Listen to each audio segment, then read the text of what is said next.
So coming to a prenatal flow sequence, I use this in my power yoga classes. We move a little bit faster. This is still good for prenatal because it involves squatting, which is great for the pelvis, both during pregnancy and when you're not pregnant. Pelvic health is very important. We'll inhale, circle sweep the arms up into Urdhva Hastasana. On the exhale, step your left foot to the left, coming down into a squat malasana. Again, only squat as far as you feel comfortable and that the knees allow. So your squat might not be as deep. Toes pointing forward, knees stay directly over the ankles. You take the hips and glutes back and down. So just watch for those knees coming too far forward of the toes. You'll see here I'm using 2 blocks as a prop. One block down on its side lengthwise, one pointing up so that it's tall for the forward fold portion Uttanasana. This allows me to keep the legs closer together and fold forward. If I were doing Uttanasana without the blocks, in order to make room for the belly and the baby, the feet would have to be at least hip distance apart, maybe further. And I will show you some modifications. If the blocks don't feel safe to you or stable because 2 on top of one another have a tendency to move, or you need a little more height, go ahead and find any stable chair in your home. I'm using a folding chair, but you can use a dining room chair. You'll want to place at least the front 2 legs on the sticky mat so that it's on a no-skid surface unless you have carpeting. And again, starting here, inhale, circle sweep the arms up. Exhale, step to the right, coming into Malasana, modified garland pose. Inhale, circle sweep up. Exhale, fold. Inhale, circle sweep up. Exhale, step to the left. Now you're going to follow your own breath here. Again, this is a little bit slower than we do in a power yoga class. Power yoga, we move quicker. But this is prenatal yoga, so remember, take time with yourself. The alignment is still the same. As you fold forward, hips are directly over the ankles. You can come down onto the forearms if you feel you've loosened up a little bit.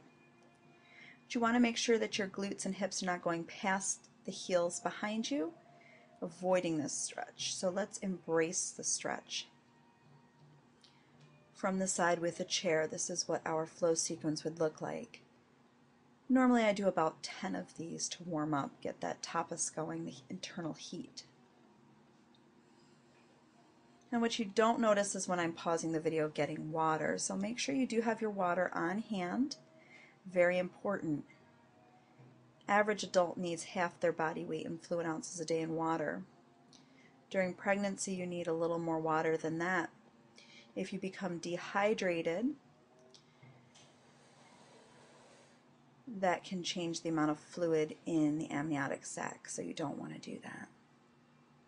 We're going to put this all together now. As you can see, I'm doing this without props. The feet are wider than hip distance.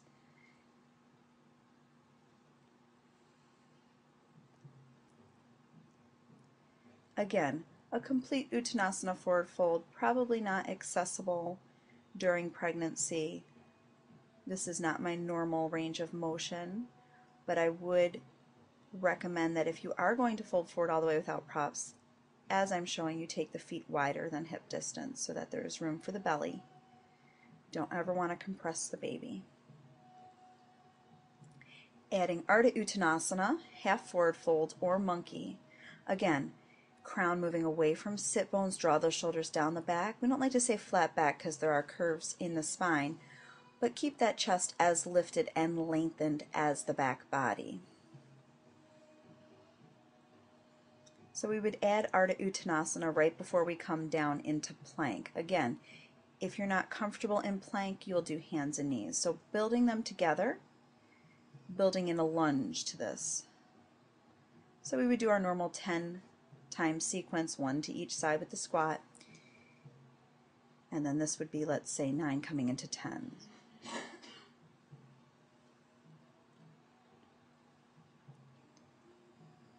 Inhale. Our last step to this side would be 10. Exhale, folding forward, inhaling halfway up into Ardha Uttanasana. Exhale, folding, hands on either side of the feet, and taking it back into plank. Again, hands nice and wide spread, middle fingers parallel, thumb and first finger pushing most into the mat. From the side, the back of the head, back of the hips, and back of the heel make one line. So straight line, drawing the navel in and up. Again, hands and knees are fine here. You decide what's best for you. We're going to avoid Chaturanga Dandasana or Ashtanga Namaskar just because you don't want to hit the belly directly onto the floor. Urdhva Mukha Svanasana, upward facing dog 2, can add a little too much stretch and pull on the round ligament, so I like to avoid it during pregnancy, but if you'd like to add that in a vinyasa here, you can. I'm just going to go directly from plank to down dog, elbow dog, or dolphin. From there, we'll come to a high lunge or low lunge. So if you know you're going to come to low lunge, start in hands and knees. If you can still sweep through, coming from downward facing dog, coming up high on the toes, exhale, right knee to the chest, kick, sweep, or step that right foot through.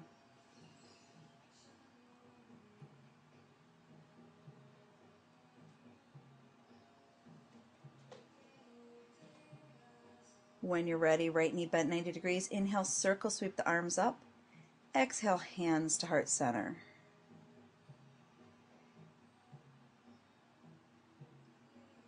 Now again, I do about 10 of these just to keep the shoulders lubricated and warm.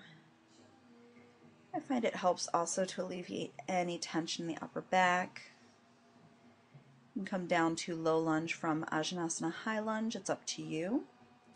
Low lunge is the same thing. You're just going to bring the left knee down onto the mat, left shin onto the mat, pointing the left toes behind you. For more balance, you could curl the left toes, hooking them to the mat as well. Exhale, come on down. Draw the right knee back and transitioning through hands and knees, I'll show you now. You're just going to draw the left foot forward. When you're ready, inhale, circle, sweeping the arms up. If you'd wanted to, you could have come back into downward facing dog here. Again, working at your level. So Satya, truthfulness, Ahimsa, nonviolence. Being truthful about where you are, and then acting on that.